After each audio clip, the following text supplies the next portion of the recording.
இப்போது புதிய அறிமுகம் ஆச்சி ஹோட்டல் சாம்பார் மற்றும் ஆச்சி இடிச்ச சாம்பார் 50 கிராம் ரூபாய் 20 மட்டுமே.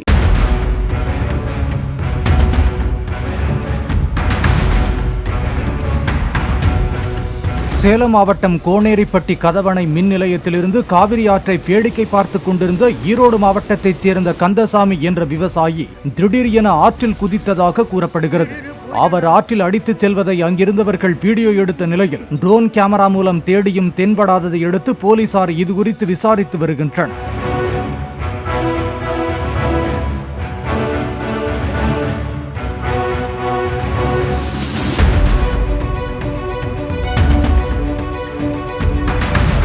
இப்போது புதிய அறிமுகம் ஆச்சி ஹோட்டல் சாம்பார் மற்றும் ஆச்சி இடிச்ச சாம்பார் 50 கிராம் ரூபாய் 20 மட்டுமே.